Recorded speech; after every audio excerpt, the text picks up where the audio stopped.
Okay, hello everyone. It is my pleasure to welcome you today to the Reach Alliance info session for our Dalla School of Public Health students, and of course anybody else that's interested that has joined us today. My name is Moni. I'm the research officer, and you'll get to hear from me in a bit. But before we get started, I just wanted to give you a chance to let you know that live transcription is turned on for those that would like to enable that on their Zoom settings.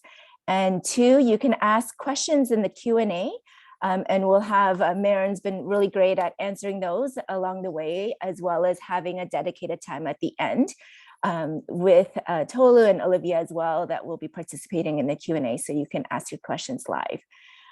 So with that, I will start the presentation today. So welcome. If you're in the wrong place, just to make sure that you're at the right session virtually. Our agenda today is an overview of the Reach Alliance and the research experience, and no better person to really tell that except from our executive director, who's a Reach alum, and as well as a MPH alum as well. And we have two student researchers who then will share more of the details about how their journey has been this past year. And then I will review kind of the technical parts of the application process. And then we'll have a time of Q&A. And I should also mention this whole panel is made up of Lana, as I'm also an alum and student. So this should be a Dalla alum session here. Soon to be, I guess. We've got current students. So with that, I will let Marin introduce the Reach Alliance to you.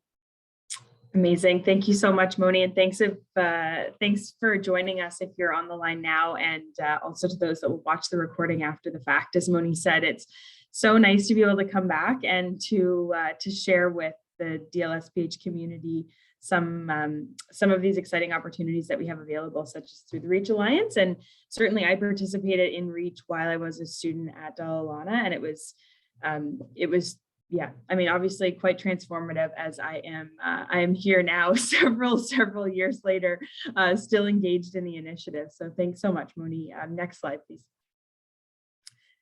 Great. So I think it's the best place to start is really to describe how Reach came to be and what's inspired us, which is the United Nations Sustainable Development Goals. And in particular, this idea that no one is to be left behind. And the SDGs are actually quite unequivocal in that claim and that aspiration. And that's something that we at Reach hold very dear to all of the work that we do. So you can see this quote: disaggregate the data and we find that our statistical national successes are masking moral and practical failures.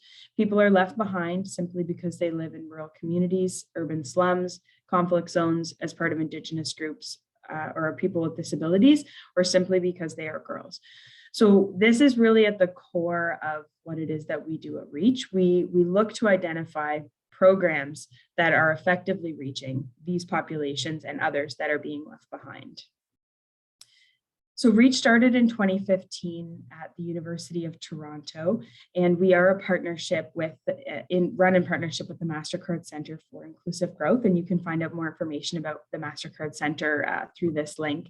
As I mentioned, we are inspired by the United Nations Sustainable Development Goals. So I suspect many of you, especially those in the DLSPH community, have come across the SDGs in your coursework and through other means. But if you're not familiar with the SDGs, we encourage you to take a look. These are really the core framework that we use to guide our research and our knowledge translation strategy. So definitely take a look if the SDGs are new to you prior to submitting your application. At the core, we are a student-driven, faculty-mentored research and leadership initiative. So really, students are in the driver's seat from the outset of the project, so coming up with the case study topics, all the way through to the report writing and dissemination of the research. So if you're looking for an opportunity where you can have a leadership role, but still have an opportunity to work closely with top faculty across the university, Reach is definitely an opportunity that would provide those types of experiences to you. Our research has been featured in leading outlets, in addition to all of our case studies that are published on our website. So we've been published in the Lancet, the BMJ Global Health, Stanford Social Innovation Review, and lots of other places. And you can see the full list of our publications on the website. But just to say that our our dissemination and knowledge translation strategy, which again, I know for folks at DLSPH is a priority, is something that is quite robust and that we do spend a lot of time and energy to really ensure that that dissemination happens. Our vision and mission. So our vision is to investigate how to get important stuff to everyone everywhere. The reason it's in brackets and not an individual word is because we do look at a range of social services. So we look at things that are maybe more tangible, such as money transfers or vaccines. And we also look at things that are maybe a little bit more sociocultural, such as looking at access to justice and sort of conflict resolution in certain communities. So it is a really wide range of topics that we look to. And again, at the core, we are focused on service delivery to the hardest to reach. That's really the criteria that we use to select all of our case studies. Our mission, you can see we pursue the full achievement of the SDGs by equipping and empowering the next generation of global leaders. So that's students. We really do believe that students have the power to have an impact, and we want to have our students be positioned for leadership roles after coming out of Reach. So while it is an extracurricular activity here at the University of Toronto, we do hope that, at the end of this initiative or this program, that you are able to leverage this into the career opportunity that you're seeking in public, private, or civil society sectors. In terms of the research that we've done to date, this is a summary slide, and I know it is tricky for you to see. It's small and it is a little bit blurry. So I encourage you to take a look at our website, and you can see the full list of all of our case studies there. But we do share this just so that you have a sense for the geographic distribution of our work, and to say that we are interested in case study examples from around the world. Those three institutional icons are important because now the Reach Alliance has actually scaled beyond the University of Toronto. So we have partners in the UK and in Mexico, and soon to be Asia, Africa, and Australia. At the moment, we work with the University College London, Oxford, and Tech de Monterrey. So students and faculty are working on Reach case studies at each of those three institutional sites. And there are lots of opportunities, such as through the upcoming Reach Symposium, which we'll tell you a little bit more about, for you to engage with those students and faculty and sort of build connection and relationship across these different institutional contexts. This is a very quick snapshot of the faculty mentors that are actively mentoring teams here at the University of Toronto. We show this so that you get a sense for the diversity and range of the expertise that Reach faculty brings. So you can see we have folks from social work and medicine. We have Erica from DLSPH, one of our near and dear mentors, and is currently working with Tolu's team. So I'm sure Tolu will share a little bit about that when she speaks. But it really is an interesting and dynamic group of faculty that you would have exposure to and access to if you were to participate in Reach. So certainly I think this is one of the differentiators is that you are able to work across faculties through the initiative. Equity, diversity, and inclusion is something that is very central to all of the work that we do. So we actually create it through a consultative process with the Center for the Anti-Racism and Cultural Diversity Office here at U of T, alongside our alumni, our faculty mentors, staff, and our current researchers, and an Equity, Diversity, and Inclusion Charter. So the link is at the bottom, and I encourage you to take a look. It highlights the principles and the commitments that we have made through our process. So from sort of, recruitment of students all the way through to the onboarding and their experience in the cohort. And then as well, it becomes an important component when we're considering our communication and dissemination strategy for the research, as you can imagine. So we do invite you to take a look at that and learn a little bit more about how the Reach Alliance centers this in the work that we do.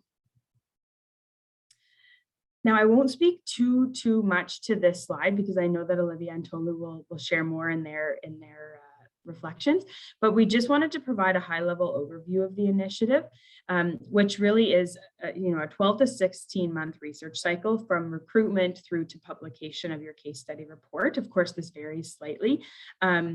Faculty mentors support students to select case study topics. So we get a lot of questions about how our case studies are identified, and it is really a student-driven process. So we provide some sort of guiding principles, but then we do ask students to come to the Reach Alliance with different ideas, and then they're supported by faculty mentors in selecting those case studies. And we'll be selecting 8 case studies that we'll begin to research in September of this year. The process includes secondary and primary research, so literature review and preparing of a research ethics application, and then primary interviews once the research ethics application has been approved with key stakeholders in the field. Typically, we actually have students in the field. Of course, for the last couple of years, that hasn't been possible because of the COVID-19 pandemic. I think we are optimistic about this upcoming year, but certainly time will tell if that does end up being a possibility. The case study report is written once the primary field research is complete, and that case study report is authored by the students on the team. So that will be 4 students in collaboration with the faculty mentor. So all 5 folks work together to produce one case study report. That's the only required deliverable of the Reach Alliance, but there are lots of opportunities if you're interested in knowledge translation and mobilization to produce some other knowledge products, such as op-eds, policy briefs, infographics, videos, peer-reviewed publications, really anything that you or your team might be interested in doing after the fact. So your research is really well positioned for uptake, and it is something that we do dedicate a lot of resources on the staff side to make possible. And I'm happy to answer some specific questions, but just wanted to share that as something that might be of interest, especially to this group. In addition to the research process itself, there are sort of 3 other components that run in parallel. So one is team performance coaching. Each of the research teams is paired with an individual performance coach and works with the team throughout the course of the year. So that coach is paired with the team at the very beginning and works with them to drive high performance and to develop some, individual as well as team-based skills, such as how to really how to be a leader in a meeting, essentially, and then how to sort of maximize the most, to maximize the output at the end of this experience. There's also a skills development series that runs in parallel with the research process. So this looks like typically monthly workshops that are offered by some of our leading faculty, as well as different experts that we bring in on particular topics. So for example, last week we had a TEDx speaker coach come in and do an hour-long session with all of the researchers around how to sort of improve their presentation skills in networking and interview settings, as well as for networking at things like conferences. We also do have sessions on, qualitative, quantitative research, and pretty much everything in between. But just to say, this is another opportunity to broaden your skills base beyond just your home discipline or your home faculty. Finally, the Global Alumni Network. I've mentioned briefly that we do have partnerships with the University College London, Oxford, and Tech de Monterrey. Of course, there's actually quite an expansive network here at the University of Toronto, just given that we've been operating for 6 or 7 years. So there's about 150 alumni that have gone through this initiative here in Toronto. We have an exclusive alumni portal that once your case study report is published, you gain access to, where there's jobs and events opportunities, as well as other information that's shared explicitly and exclusively with the Reach alumni community. And we also have an AI-enabled networking platform that you gain access to after graduating through the Reach program. And that allows you to connect with other students and alumni across the Reach Alliance network around the world. This slide is really a visual representation of the information I've just shared, but essentially, we are in the recruitment phase now. Applications are due on Sunday. The recruitment process will happen, and then in June, we will select the students for this upcoming cohort. There will be a pitch process where we have students pitching different case study topic ideas over the course of the summer. And then come September, the case studies are selected and teams are formed, and the secondary research process begins, including preparing your research ethics application. So if you haven't done one of those before, not to worry. We do provide lots of specialized support to make that process a little bit more user-friendly, but it is a great opportunity to gain that experience with the support of a faculty mentor, as well as other resources that you can avail yourself of. Once that is approved, field work begins as soon as the ethics application is approved, and then the case study report writing is happening kind of early summer, with the first draft being due to us at the end of June. Wonderful. And then this is sort of the the next step beyond. And you'll notice it's only sort of partially reflected on that graphic, just because, again, it's not required that folks do produce other knowledge translation deliverables, but we do, again, just want to share a couple of examples here to give you a sense for the types of deliverables that our community has produced. So on the far right, you see an op-ed that was written for the Hill Times by one of our alumni, and one of our teams here on the far left produced this article for the BMJ Global Health. There's an article there from the Globe and Mail.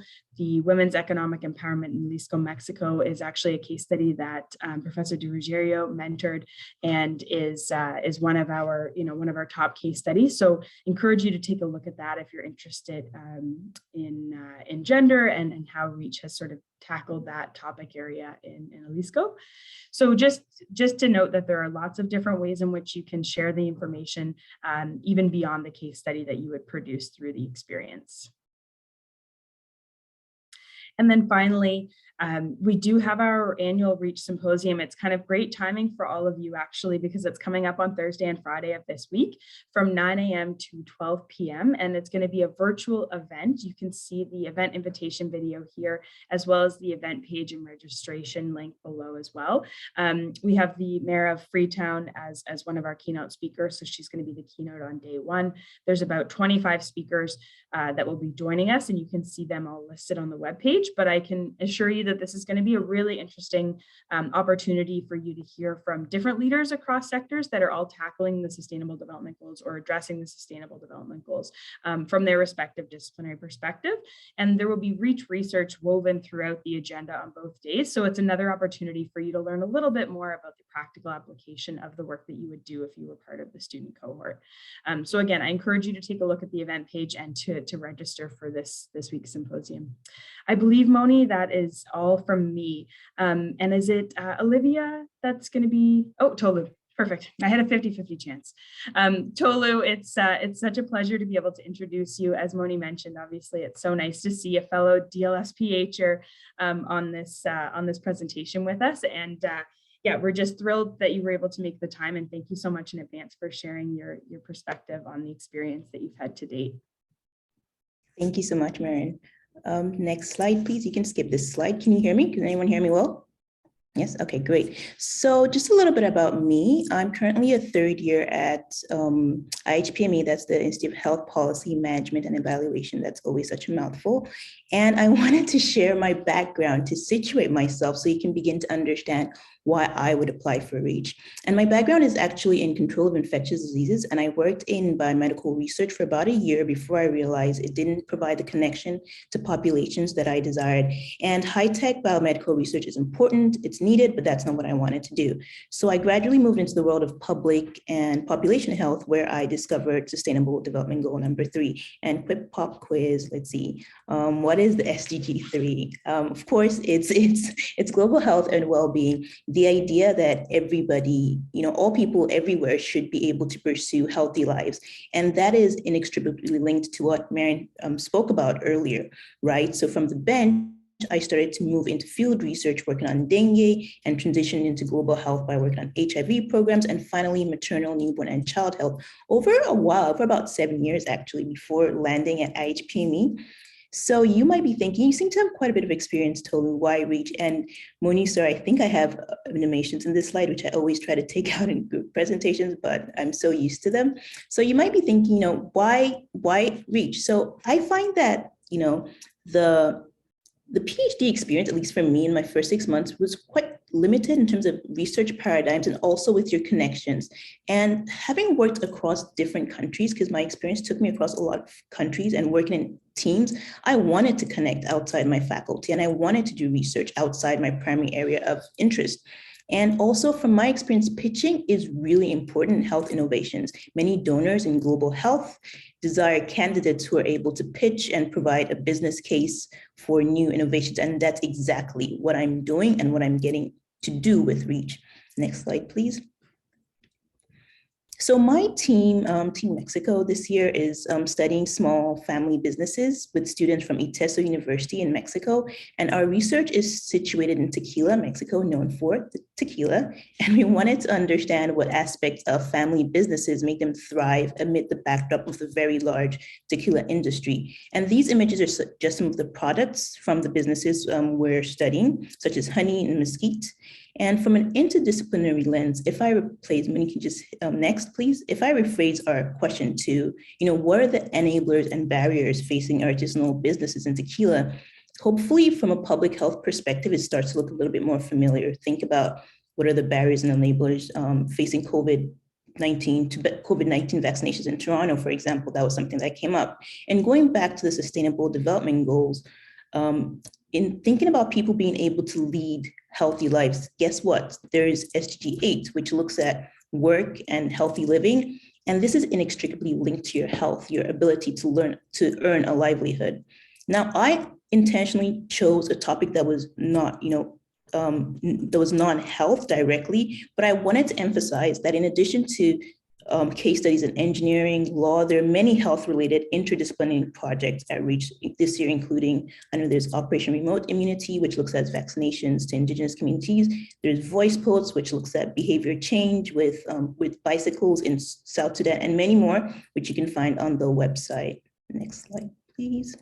Okay, so you can just hit, I think, yes, so now I will speak to what has made Reach valuable to me. So the first thing on top, these are my, on first three bubbles are my teammates. And we've got, starting on your left, you've got, on my left, you've got Andrea, who is a human geography major, Natalie, who's an engineering major, Sarah, who's at Rotman School, and myself. And I mentioned their background because each person brings a unique lens to our project. Andrea has is very strong in terms of community projects in South America, and she provides that paradigm. She brings that to bear in our research. Natalie's engineering background is really useful in streamlining and optimizing our processes. And Sarah, with her background in business, has been instrumental in providing the frameworks to study family businesses, right? And our faculty mentor should need no introduction. It's the incredible Erica De Ruggiero, who you should all know. And I guess I lucked out because she's an incredible resource from Dalla, Lana. And she also has a lot of experience in the informal job sector as it intersects with health and well-being. So in addition to Erica, as our mentor, as Marion mentioned earlier, you have access to the other faculty and experts through the pitching process. And then there's also the professional development sessions covering everything from REB writing to writing case study. And last week, as Marion also mentioned, we had a session on communication and networking, which was really invaluable and presented in a way that I have never come across previously. And these sessions, I think, provide an opportunity to acquire skills that I think they're oft overlooked in a traditional research training programs.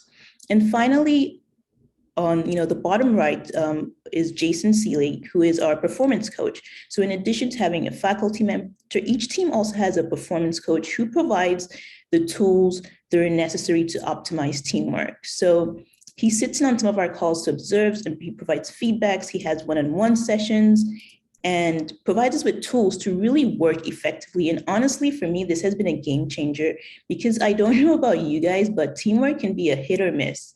And by miss, I mean complete nightmare. And I did not know you could literally be equipped with a step-by-step guide on how to collaborate effectively. And as a sidebar, I think the world in general is just bad at meetings. That's what I've come to realize through this process. And this has really been the most productive, effective, collaborative environment I've encountered. And it has actually made me more productive outside of Reach. And I truly ascribe this to the team performance coaching and the team that applies what we learn, right? And iterates on the feedback. So this leads to this second thing, which I think for me, it's really the processes. And this image, sorry, it's not very clear, but it's really from the Reach website, and you can, go to the Reach website. And as you heard earlier, the work has been intentionally designed to equip trainees with the skills needed for success in today's world. So recruitment encourages you to really reflect on your values and why you want to do this, reflect on your interests, and think on your feet through pitching. And last year, we all pitched our case studies to faculty mentors and to our peers who then voted on the final cases. So I think it's democratic. Also, I really do enjoy the fact that the research is focused on generating actionable insights, as opposed to research for the sake of research, which, let's be honest, happens a lot. Well, it happens in health, and especially in clinical health, with data showing over, I think, 80% of a lot of research is not acted upon, right? So particularly with our study, we work directly with Iteso University and the businesses in a participatory manner. So we're generating insights that they will be able to use and they can apply to their unique circumstances. So what does this all mean? Next slide, please. I think it also means that it means that, you know, the people you interact with, so the, you know, your teammates, your coaches, the development sessions, and the processes, the very intentional processes that Reach has designed, equips researchers with what I think are a very unique and valuable set of skills. And for me, the top three are a problem-solving lens. As public health and health science trainees, we're constantly trying to solve problems, improve provision of health services, improve patient care, improve population care, and Reach puts you in a position to really fine-tune these skills and utilize them like throughout the year. The second is collaboration and teamwork, which I've already discussed, so I won't elaborate on that further here. And the last really is this incredible networking and communication. So as an example, during the pitching process, our mentor for the process, Ahmed Mahmoud, put us in touch with the CEO of Digital Green, which was the organization we were pitching. And he responded almost immediately. And in 2 days, we were speaking with the head of strategy at the organization. And I think it was really because they saw Reach as potential collaborators, right? Because of the reputation, because of the platform, because of the rigor that Reach has. And this, you know, and this list in terms of skills is not exhaustive. So next slide just discusses how I think these skills are useful to health research trainees. And I mean, a global interdisciplinary lens is quite self-explanatory. In public health, you have to be able to work in multidisciplinary teams, right? So think about working with clinicians, researchers, social scientists. If we're thinking about the COVID-19 task forces, you had vaccine experts, social scientists, communicators, you had engineers, patient advocacy groups. So increasingly, donors, funders, and employers are looking for individuals who are able to work effectively in multidisciplinary teams. And I've discussed the training and the access to networks, so I won't go over this here again. But I do want to just emphasize from, I think, the one social event I was able to attend, how, you know, Reach alums really spoke to how they really support each other. They recommend, you know, fellow Reach alum and Reach researchers because they're confident in the skills and their competencies. And as Marian mentioned earlier, there's, in addition to case studies, there's publishing opportunities, which, let's be honest, it's crucial for academia. And if that's something you're interested in, as she said, Reach provides the resources to support this process. And finally, it engenders many other soft skills, which, you know, including like confidence, just by pitching and being able to think on your feet, effective communication, productivity for me. And I think this is where it really shines, because a lot of research training programs, especially with a health focus on teaching you the methodologies. So, you know, the statistics, the qualitative research, but what really makes or breaks individuals, I think, are those soft skills. So finally, I'll end with, you know, to apply or not to apply. That is the question. So I don't think, you know, if you do not value, if you're averse to rigorous research or unwilling to put in the effort to grow professionally and, you know, personally, or you do not need or care for access to a talented, phenomenal network of professional experts, then, and you absolutely detest teamwork, maybe do not apply. Otherwise, I'll say, you know, go ahead and apply, because I did. I remember, like, you know, I had my application ready, just like, I'm a PhD student? Do I want to do this? Like, it was just sitting on without hitting the button. I can't remember if it was like send or submit, but I did. So, and it has been truly rewarding. I'm not just saying that. So I'm still upset, you know, we weren't able to go in person, but yeah, on that note, thank you. And if you have any questions, please, I think my contact should be on the next slide, and you can drop me a line.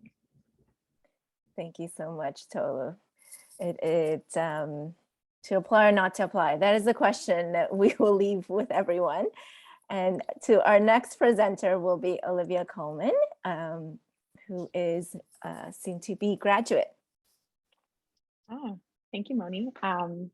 Yeah, so on the next slide here, I have a little bit about me. So I am a Master's of Public Health, Nutrition, and Dietetics student, I guess. I submitted my last final a week ago, so I'm kind of in that in-between phase between student and graduate. And I also completed a collaborative specialization in women's health during my time at U of T. My background, I have a degree in applied human nutrition from the University of Guelph. I've listed some of my interests there as well, similar to total maternal and newborn health is one, as well as accessible health systems. And obviously with the women's health specialization, gender equity is a huge one for me as well. One of my favorite quotes on the side here is one from Michelle Obama, and that's kind of, I guess, guided my master's experience, and that communities, countries, and ultimately the world are only as strong as the health of their women. And on the next slide, I have a little bit about our case study, and that's kind of been guided by this quote as well. So we focus on Team Digital Green, and Tolu briefly mentioned that she pitched part of this in our pitching process in the summer last year. So thank you for doing that. It's a great project. So Digital Green is a global development organization, and they look at promoting smallholder farmers in areas of India and Africa.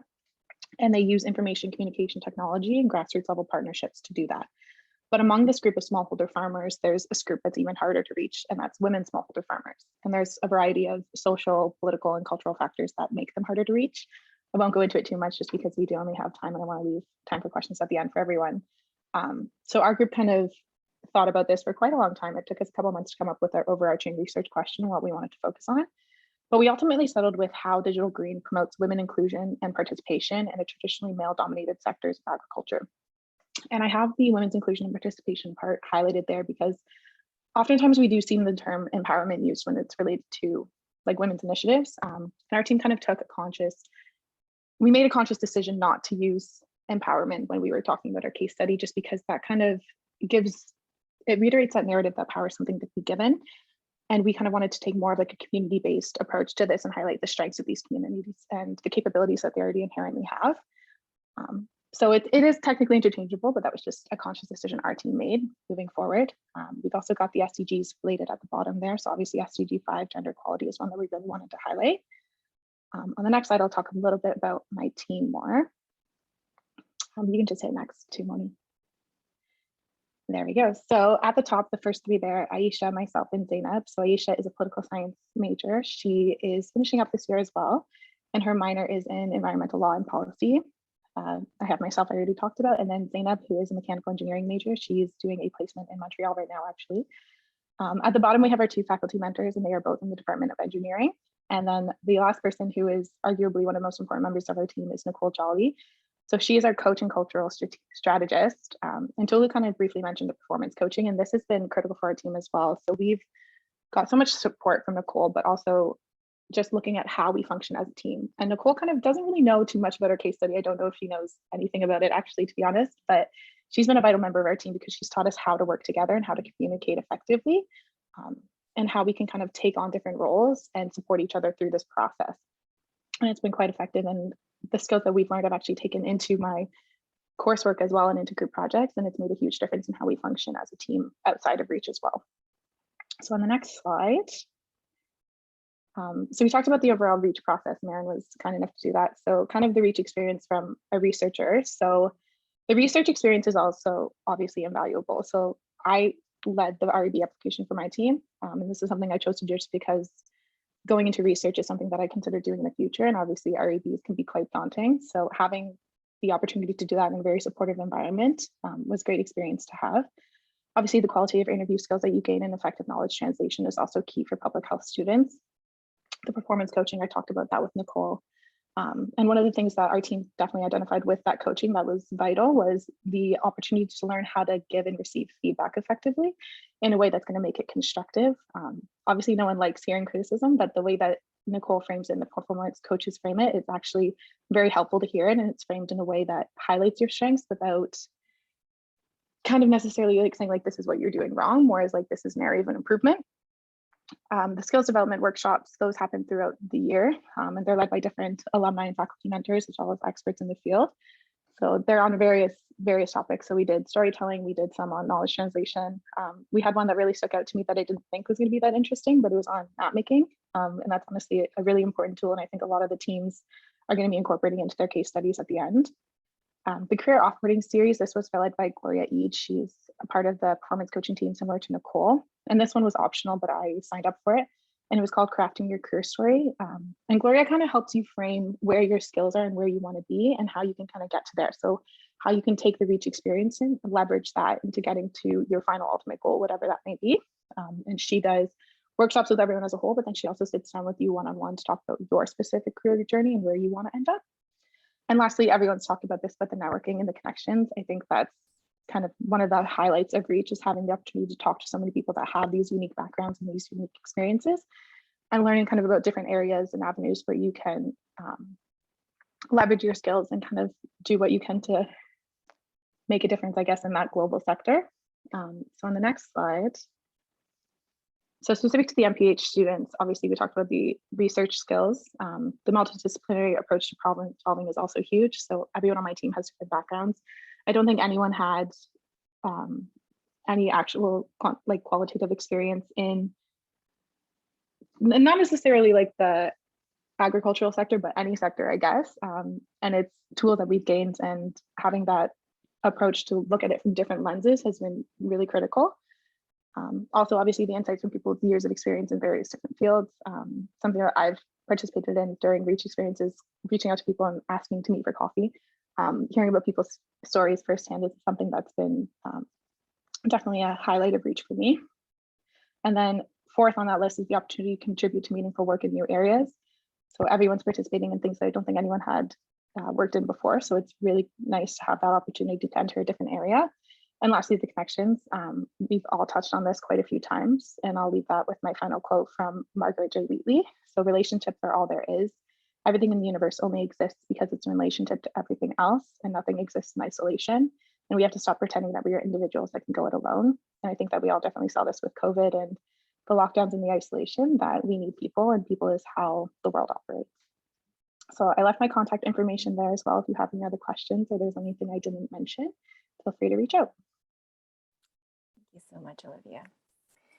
Yes, and so I think relationship is a big part. Community building is part of our goal. And so with that, I will segue into how you can be part of our community through talking about our application process.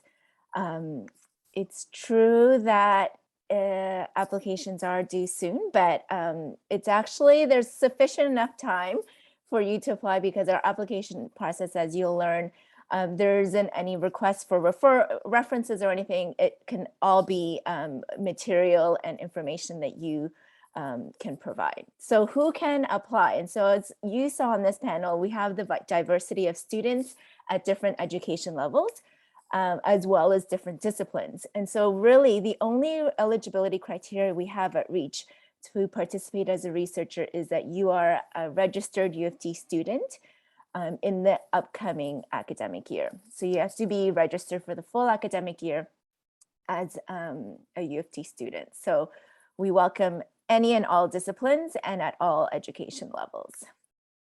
So some have asked, what are the traits that we're looking for? And as an interdisciplinary program, and in particular being a co-curricular activity, we are not looking for the same things as maybe an academic program eligibility criteria would be, but we're really looking for a diverse student base that has common values and desires to grow in these skills. So one is the ability to prioritize. As a co-curricular program, we do want people that have an ability to manage the academic life as well as extracurricular activities. So it is a key component of Reach. And of course, as you've heard, we do provide support with team performance coaching to help optimize the team part of it and how to be more productive as a team.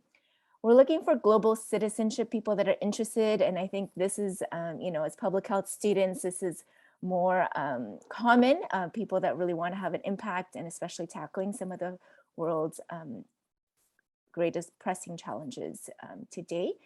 And team player and collaborator is a key process. So if you're looking to develop your team skills, but have some sort of basis of wanting to meet different people that are diverse from you, and understand that there will be opportunities in which some of those tensions will be explored, but that it is a supportive environment to grow and learn to talk to different people and at different, as well as different education levels. So effective communicator is also an important trait in any successful, professional person, but particularly because this is interdisciplinary and that it requires a lot of working with various people. Communication is the glue that keeps teams together. And so with that, we're also looking for people that want to be creative and are strategic. And so when they face different obstacles, they won't be paralyzed by it, but are really energized by the ability to troubleshoot and think creatively outside the box. And we're looking for lifelong learners, those that won't be scared to join into a different field, like such as agriculture, which you have no experience in, but will want to be excited to learn about a new field and learn quantitative methods or whatnot, various skills that may be needed as part of the process to do your research, but that you enjoy learning is a key component. And of course, action-oriented, as we're flipping kind of the academic paradigm of the students leading the way. We want students that really are comfortable in ability to lead and take action when needed. So all of these traits, they're all discussed on our website in further detail, but we did want to highlight, so this isn't a GPA cutoff or anything, but this is part of the mindset and values that we're looking for. So what is the application process? So yes, Tolu, there's a submit button on an online form and you can find it on our website. And there you'll be asked a few background questions, and then there are 4 short answer questions where we're really just looking to learn more about you, your research experience, your comfort with being outside of your comfort zone, what was an example of an initiative you took, and then your motivations, to do some deeper reflections about what is it about the Reach program that aligns with your motivations and your interests. And then the other required part of the application process is the required documents. And we are asking all applicants to put in a single PDF these 4 documents. So one is your resume, so 2 pages max. We just want to see a list of your skills and your experiences to date. And then we ask for your U of T unofficial transcript. So if you're a first-year student, don't worry, you can just upload whatever grades you have or courses at least to see.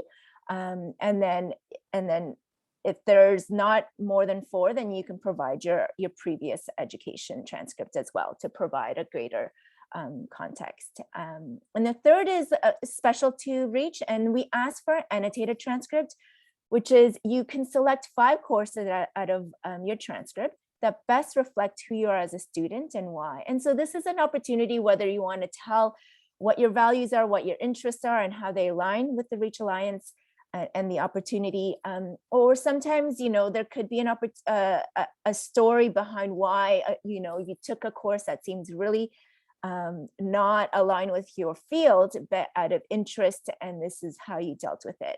And the grade may not be great, but there's a story behind, the process and your journey of taking courses. So we're just getting a chance to really look beyond the grades and the courses, but to look at your motivations, your experiences, and your learnings behind a transcript. And then new this year is a co-curricular activity list. And this is partly to understand and see the depth and breadth of all the different commitments you have in the upcoming year, and be able to assess. The deadline is this Sunday, April 24th, and it closes right before midnight. So a few practical notes is you should do all of your application in one session. There is an inability to create a profile and come back. Unfortunately, there's limitations to this Microsoft form. So you can have a look at the questions and have your single PDF saved already, and then be able to just upload and submit. I do believe you get a confirmation email of all your answers that you submitted. So for those that were successfully received, so make sure you get a copy of the answers of your form. Otherwise, you can assume that we never got it. And this is less relevant now, but we've been assessing applications as they've been coming in, but we will assess it right until the deadline. So what happens after I submit? Well, we do have an optional student equity survey, and this is in alignment of the U of T student equity survey that is administered. And so none of the admissions decisions are connected or based on this survey, but we are highly encouraging everyone to participate, as it does help us assess the effectiveness of R, and it's part of our equity, diversity, and inclusion charter, as mentioned earlier by Maren. So once it's kind of submitted, we have from May to June, we have 2 months of rigor on our end of interviewing candidates. So there's up to 3 rounds of interviews, and applicants are expected to be available for the first 2 rounds remote over Zoom, and then the last round, which is a group interview, potentially to be in person. But those details will be, available at each round of interviews. So the assessment panel includes our alumni, our faculty mentors, and staff. So there's various people on a panel that will have a chance to get to know you and have a conversation with you. So the details of what happens for those that are selected is outlined on our website. There's a critical pathway of when the orientation sessions, the training camps, and research process begins. So please have a chance to look at that so that you're not kind of caught off guard of expectations of being available over the summer and being part of the pitching process and the like. So some of the key dates we've been able to put online this year. So at this time, we have time for question and answer. I didn't see any questions come in on the chat, but to get us started, I'll ask Maren, it's been a while since you spoke, is to just share about people that may be wondering about, you did mention about COVID-19 and travel implications, but can you speak to that in terms of anticipating for next year? Yeah, absolutely, Mike. It's a good question, and one that we've been getting a lot. In terms of the situation in as I mentioned, the last 3 cohorts have not traveled to the field because of the pandemic. So we've been following closely the University of Toronto guidance on that front, but we've been able to pivot to have students complete the primary research component still. So it's not as though the primary research doesn't happen, it's just been happening virtually. One thing that I can say we've been hearing from students just, in support of that process is that they've been actually standing out in job interviews, because I think with most initiatives and many programs, that aspect of the project was removed entirely, as opposed to sort of pivoting to a virtual approach. And so what we've been hearing from folks is that through their interviews at various organizations where they're doing their summer internships, for example, they've been able to speak to this experience that they've been gaining doing interviews, even though they are over Zoom and WhatsApp and other channels. So I think that even though it hasn't been able to be in person, it's still been a really valuable experience for the students that have done it remotely over the past few years. Certainly, our hope is that we do have teams traveling to the field next spring, summer. So the 2022-2023 cohort, we are cautiously optimistic about, but we will continue to follow the guidelines from the University of Toronto. We sort of look to Center for International Experience before we can make any determination. But I would say that, things are looking more promising this year than they have for the last 3 years. So fingers crossed. Fingers crossed. Yes, thank you. One of the other common questions that frequently asked questions, which I will direct to Tolu and Olivia, is how much time does this take as a co-curricular activity? It sounds really rigorous and there are really important deliverables, but how do you manage and how much time should somebody expect to put in their calendars in order to do Reach? Tolu, do you want to share your experience? Sure, I can start, and Olivia can jump in. It does require you to be realistic and plan your time really effectively, but I do think that there are ebbs and flows. Like, it depends on the season. So initially, especially with the pitching process, because you're researching a new area, like in our case with digital green terms of agriculture that you might not be familiar with. So there's a lot of reading. So the first, I'm trying to remember like when pitching was. I can't quite remember how many months that was that like a month or 2? July, August, yeah. Right, it was about 2 months. So those 2 months was a lot of reading in terms of just a lot of time in terms of in terms of hours per week at that point, it's hard for me to put a finger on it, but think about, doing a not a literature review, but trying to catch up on a new topic. So that amount of reading, and it's really gathering as much information as possible. And it would depend. So for us, we're really lucky that Digital Green has like a really great library. So we were able to access all our information. We didn't spend too much time looking for information. We spent a lot of time absorbing that information. So it's hard for me to put a number on in terms of hours. But once the pitching was being completed and we started working as a team, I would say right now, depending on your role in the team, it could be 2 to 4 hours a week, depending on your role. If you're interviewing, each interview takes an hour. If you're doing 2 interviews a week, that's 2 hours plus our weekly team meetings. Our weekly meetings are an hour. And then we always try to prepare for that. For me, it takes me half an hour to an hour right now, but at some point it was taking me, up to 3 hours to prepare for a team meeting. Right. So right now but I want to emphasize that right now it's more of the ebb. So it's about 2 hours, but it could be a lot more than that. It could be 4 hours a week. So think of it as maybe not a course, like a half course potentially. Olivia, what's your experience been? Yeah, I would definitely say there are ebbs and flows. I think somewhere in the beginning, someone said budget about 5 hours a week, and that some weeks it'll be less than that, or some weeks it'll be more. I think something that somebody else also said to me close to the beginning was that you're going to get out of it what you put in. So the more time that you commit to Reach, the more benefit you're going to gain from it. So if you are able to attend all of the workshops, if you are able to participate in those optional things, they do definitely have benefits in the future.